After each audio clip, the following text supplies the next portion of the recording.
Une des novices était alitée dans la seconde cellule, et alors il manqua une hostie pour elle. En fait, elle était la troisième. Le prêtre revint une seconde fois et lui apporta le Seigneur. Pourtant, Jésus me dit, « J'entre à contre-cœur dans cette âme. C'est pour cela que tu as reçu ces 2 hosties, parce que je diffère mon entrée dans ce cœur qui résiste à ma grâce. Mon séjour dans cette âme ne m'est pas agréable. » À cet instant, mon âme fut attirée dans sa proximité et j'ai reçu une profonde lumière intérieure. Voilà. Donc elle a prié pour cette personne. Et il le dit à sœur Faustine, quand je vois que la porte est fermée, je ne force pas et je dois repartir en remportant avec moi tous mes dons, tout ce que j'avais apporté pour cette âme, qui ne s'aperçoit même pas de ma sortie, mais qui sent le vide en elle. Quelle douleur pour le cœur du Christ. Il va même jusqu'à dire, certaines personnes me reçoivent comme une chose morte. Pas de prière, même pas un regard d'amour, rien. Une chose morte. Voyez ? Alors une autre chose à propos de la communion, ça va peut-être vous réconforter un peu. Aujourd'hui, alors que je recevais la Sainte Communion, j'ai remarqué dans le calice une hostie vivante qui me fut donnée par le prêtre. Alors je vous explique un peu ce qui s'est passé.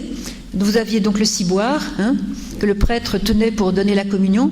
Donc elle a vu toutes les hosties normales, entre guillemets, dans le ciboire. Il y en a une qui était vivante, donc c'est comme un cœur qui battait, vous voyez, elle la voyait vivante. Bon, comme c'est une mystique, je ne peux pas vous décrire ce que c'était. En tout cas, l'hostie était vivante, et c'est celle-là que le prêtre lui a donnée à elle, sœur Faustine. Quand je revins à ma place, j'ai demandé au Seigneur. Vous voyez, cette familiarité qu'elle a une question, elle lui pose. Voilà. Comme ça qu'on doit faire nous-mêmes. J'ai demandé au Seigneur Jésus, pourquoi l'une de ces hosties est-elle vivante, puisque vous êtes vivant de même en toutes les hosties? Le Seigneur m'a répondu, c'est exact, dans toutes les hosties je suis le même, mais toutes les âmes ne me reçoivent pas avec une foi aussi vivante que la tienne, ma fille, et c'est pourquoi je ne peux agir en leur âme comme en la tienne. Le Seigneur, combien de fois lui a dit, lorsque j'entre dans ton âme, dans la Sainte Communion, je suis comme un autre dans un autre ciel, je suis comme au ciel. Ton cœur fait mes délices, ton cœur est une grande consolation pour moi. Et tout simplement parce que sœur Faustine prenait du temps pour accueillir Jésus, pour, je dirais, lui faire sa place et lui permettre d'être lui-même en elle, c'est-à-dire qu'elle était en attente des dons que le Seigneur lui réservait et qu'elle les recevait. Et le Seigneur lui a bien expliqué que le moyen le plus efficace, rapide et sûr de grandir de la sainteté, c'est de faire de bonnes communions. Ah, combien il m'est douloureux que les âmes s'unissent si peu à moi au cours de la Sainte Communion. J'attends les âmes, mais elles sont indifférentes envers moi. Je les aime si tendrement, si sincèrement, et elles n'ont pas foi en moi. Je veux les combler de grâce, elles ne veulent pas les accueillir. Elles me traitent comme quelque chose de mort. Et pourtant, j'ai le cœur débordant d'amour et de miséricorde. Afin que tu connaisses ne serait-ce qu'un peu ma douleur, imagine et considère la douleur de la plus tendre des mères chérissant ses enfants, mais dont les enfants méprisent l'amour. Personne ne peut la consoler. Et c'est là une bien pâle image de mon amour.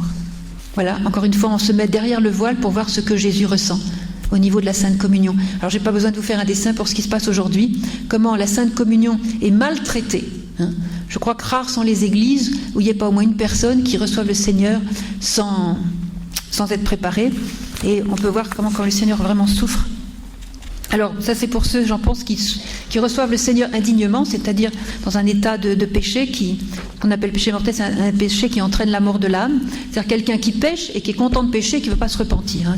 Il faut la volonté de garder le péché pour être dans un état de péché mortel et être conscient de ce qu'on fait.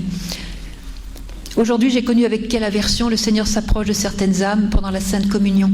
Il va vers ces cœurs comme il irait au cachot pour être martyrisé et supplicié. J'ai imploré son pardon et je l'ai dédommagé de cet affront. Oui, alors, pour ceux qui désirent consoler le Seigneur, bien sûr, on a 1000 moyens, mais il y a une chose que nous révèle sœur Faustine, qui avait déjà été révélée par d'autres mystiques, mais c'est bien de le rappeler parce que ça peut libérer beaucoup d'entre nous. Quand Jésus était à souffrir à Gethsémani, dans son agonie, c'était il y a 2000 ans. Pourtant, lorsque sœur Faustine priait en méditant particulièrement la Passion, Jésus lui a dit ceci. Pendant l'adoration, Jésus m'a dit « Sache, ma fille, que ton amour ardent et ta compassion furent une consolation pour moi au jardin des Oliviers. Alors ça c'est très beau parce que nous comprenons que la grâce qui est obtenue par la prière n'a pas de limite de temps ni d'espace.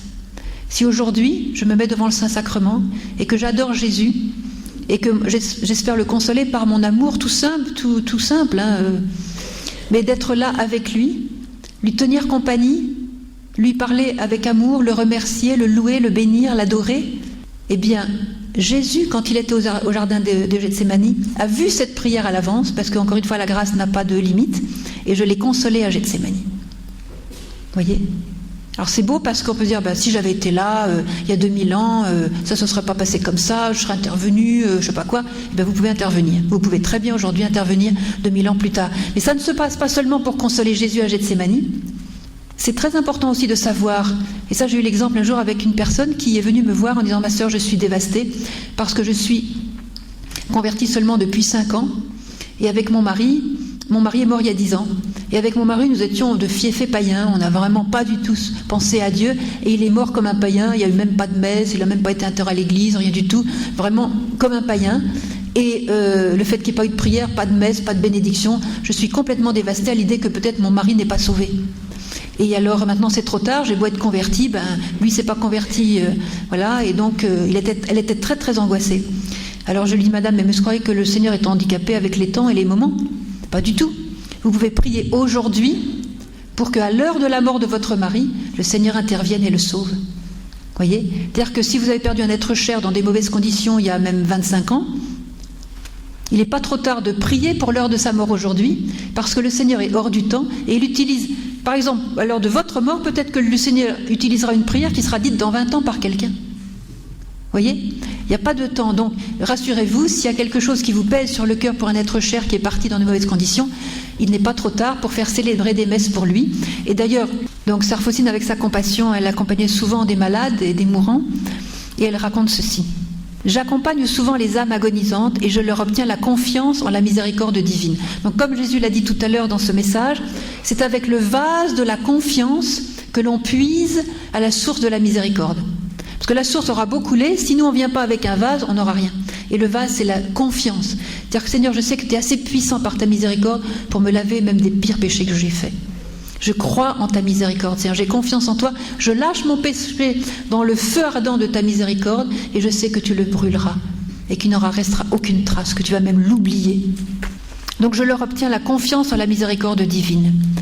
Je supplie Dieu de leur donner toute la grâce divine qui est toujours victorieuse. Écoutez bien, la miséricorde divine atteint plus d'une fois le pécheur au dernier moment, d'une manière étrange et mystérieuse. À l'extérieur, nous croyons que tout est perdu, mais il n'en est pas ainsi. L'âme, éclairée par un puissant rayon de la grâce suprême, se tourne vers Dieu avec une telle puissance d'amour qu'en un instant, elle reçoit de Dieu le pardon de ses fautes et la remise de leur punition. Elle ne nous donne à l'extérieur aucun signe de repentir ou de contrition, car elle ne réagit plus aux choses extérieures. Oh, que la miséricorde divine est insondable! Mais, horreur, il y a aussi des âmes qui, volontairement et consciemment, rejettent cette grâce et la dédaignent. C'est déjà le moment même de l'agonie, mais Dieu, dans sa miséricorde, donne à l'âme en son fort intérieur ce moment de clarté. Et si l'âme le veut, elle a la possibilité de revenir à Dieu. Alors bien sûr, la liberté est totale. Il y a des âmes qui disent oui et il y a des âmes qui disent non.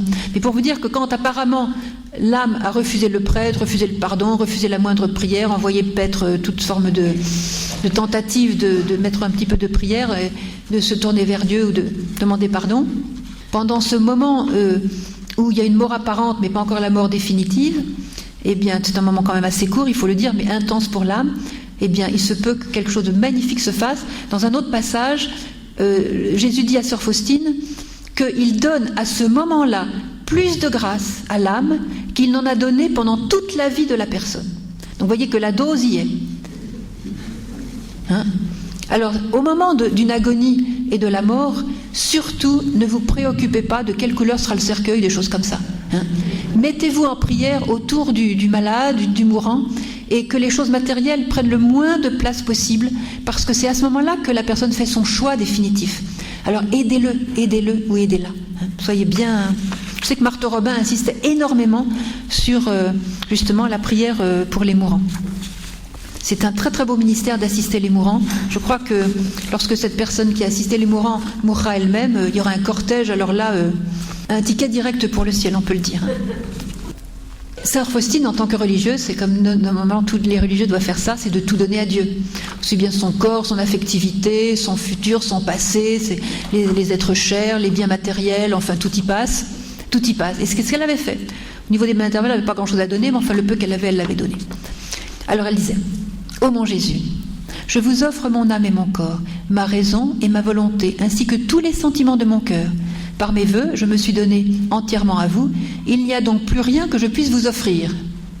Erreur. C'est moi qui le rajoute. Jésus m'a dit: ma fille, tu ne m'as pas donné ce qui est essentiellement tien. Rentrant en moi-même, je reconnus que j'aimais Dieu de toutes les forces de mon âme, et ne pouvant découvrir ce que je n'avais pas livré à Dieu, je demandais: Jésus, dites-le-moi, et je vous le livrerai immédiatement de bon cœur. Jésus me dit avec bienveillance: ma fille, livre-moi ta misère, car c'est ta propriété exclusive. À ce moment, un rayon de lumière illumina mon âme. Je vis tout l'abîme de ma misère. Au même instant, je me suis blottie dans le très saint cœur de Jésus avec une si grande confiance, écoutez bien, pour connaître la petite Thérèse, que même si j'avais eu sur la conscience les péchés de tous les damnés, et c'est pas peu dire, je n'aurais pas douté de la miséricorde de Dieu, mais le cœur brisé, je me serais jetée dans l'abîme de sa miséricorde. Je crois, ô Jésus, que vous ne m'auriez pas repoussé loin de vous, mais que vous m'auriez absoute par la main de votre représentant, c'est-à-dire le prêtre. C'est pas magnifique?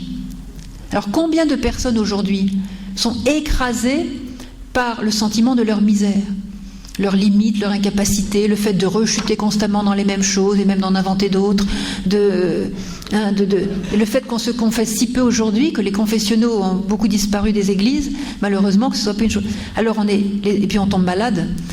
Au fur et à mesure que les confessionnaux ont disparu des églises, les salles d'attente des psychiatres se sont remplies. Ça fait comme le vase communicant, vous voyez ce que je veux dire? Ah ben oui, ça, pas besoin d'être grand clerc pour voir le lien. Donc, on peut être écrasé par sa misère, au point même de douter d'être sauvé et au point de tomber dans un désespoir. Eh bien, le Seigneur nous demande simplement de la donner, notre misère. Parce qu'il va prendre cette misère et il va en faire comme il en prend. C'est cette matière qui vient de nous que lui-même ne peut pas fabriquer, que nous-mêmes nous fabriquons. Comme il le dit, c'est ta propriété propre. C'est toi, c'est ta propriété exclusive. Donc de la misère, on en fabrique tous les jours. Donc on lui donne cette misère et il prend cette matière pour en faire sa miséricorde. Vous voyez? Et c'est ça qui est très beau, c'est que notre misère n'a jamais repoussé Dieu loin de nous. Ce qui le repousse, c'est notre fermeture et notre manque de foi en sa miséricorde. Mais si vous lui donnez votre misère, dans sa totalité, dans sa noirceur, dans son côté épouvantable et dégoûtant, le Seigneur va la prendre, il va voir votre confiance quand vous allez lui donner, et c'est là que la miséricorde va couler sur vous, et là vous allez ressusciter complètement. Ça, c'est magnifique. Alors, je passe un petit peu du coq à l'âne, pardonnez-moi, mais je vois que sur la même page, là, c'est ce texte magnifique où il est arrivé à Sœur Faustine un petit peu ce qui est arrivé à Saint François d'Assise. Sœur Faustine avait une charité, alors là, extraordinaire, parce qu'elle voyait donc le Christ dans chaque personne, riche ou pauvre, jeune ou vieux, malade ou bien portant. Elle voyait vraiment l'âme. Et il était souvent donné de voir aussi l'état d'âme de la personne, à tel point que si cette personne était dans un état de péché grave, elle ressentait les douleurs du Christ dans ses mains, dans ses pieds, dans le côté, sur sa tête, la couronne d'épines, etc. À tel point qu'il suffisait de passer à côté d'elle pour passer comme à la radio du Saint-Esprit, et elle pouvait vous dire si tout allait bien pour vous ou si au contraire vous étiez en mauvaise posture. Alors donc elle voyait Jésus, et elle voyait ce que Jésus vivait aussi dans cette âme. Elle avait vraiment, c'est sa pureté de cœur, je crois, qui a aussi permis ça. Donc elle voit arriver dans son couvent donc, un homme émacié, vêtu d'un costume terriblement déchiré. Il était pieds nus, la tête nue, il était gelé parce que le temps était pluvieux et froid. Imaginez la Pologne en hiver, ça vous donnera une idée. Il a demandé quelque chose de chaud à manger. Je suis donc allée à la cuisine, mais je n'ai rien trouvé pour les pauvres. Donc il n'y avait rien de prêt, bon, puis il y avait aussi certainement des règles, prendre ci, pas prendre ça, vous voyez, bon. Pourtant, après un moment de recherche, j'ai trouvé un peu de soupe que j'ai fait réchauffer et dans laquelle j'ai émietté un peu de pain. Et j'ai servi le pauvre qui s'est mis à manger. Et au moment où je lui reprenais le bol, il me fit connaître qu'il était le maître du ciel et de la terre. Lorsque je le vis tel qu'il était, il disparut à mes yeux. C'était Jésus qui était venu. Alors après retourner au logis, et alors que je réfléchissais sur ce qui s'était passé à la grande porte, donc c'est là que c'était passé à la grande porte, j'entendis ces paroles en mon âme. Ma fille, les bénédictions des pauvres qui me bénissent en s'éloignant de la grande porte sont parvenues à mes oreilles. Et ta miséricorde, dans les limites de l'obéissance, m'a plu. C'est pourquoi je suis descendu de mon trône afin de goûter moi-même les fruits de ta miséricorde. C'est beau, hein? Alors je dis une petite chose à propos de l'avortement, au chapitre 1275. Donc sœur Faustine avait beaucoup de compassion, comme je vous l'ai dit. Et le Seigneur l'a dirigée vers un état de sainteté tel que, comme c'est une phase, si vous voulez, chez des âmes qui sont très unies à Dieu, elles sont tellement unies à Dieu qu'elles sont comme identifiées, et le Seigneur met son propre cœur en elles, dans ces personnes. Et comme il met son propre cœur en elles, ces personnes désirent ardemment le salut de chaque enfant de Dieu. Elles désirent ardemment qu'aucune âme ne se perde, et donc tout ce qu'elles peuvent offrir à Dieu comme prière, sacrifice, souffrance, pour aider au salut des âmes, elles sont très très contentes, voyez. Donc toute croix devient une joie. J'ai une rage dedans, tant mieux, je vais l'offrir, et comme ça va aider le Seigneur dans son œuvre de la rédemption. Voyez. Ça c'est quand c'est le dernier stade de la sainteté, cette identification avec le cœur du Christ, qui est le cœur du Rédempteur, voyez. Donc ces souffrances, elles commencent toujours à 8 heures du soir et durent jusqu'à 11 heures. Aucun médicament n'est capable de les réduire. Quand s'approche 11 heures, elles cessent d'elles-mêmes et je m'endors immédiatement. Les médecins ne purent en faire l'analyse de cette souffrance. Ni piqûre, ni médicaments ne m'apportent de soulagement. J'ai dit au médecin que je n'avais jamais eu de ma vie de telle souffrance. Il déclara qu'il ne savait pas de quoi il s'agissait. Maintenant, je comprends, parce que Jésus lui a dit, je comprends ce que sont ces souffrances, car le Seigneur me l'a révélé.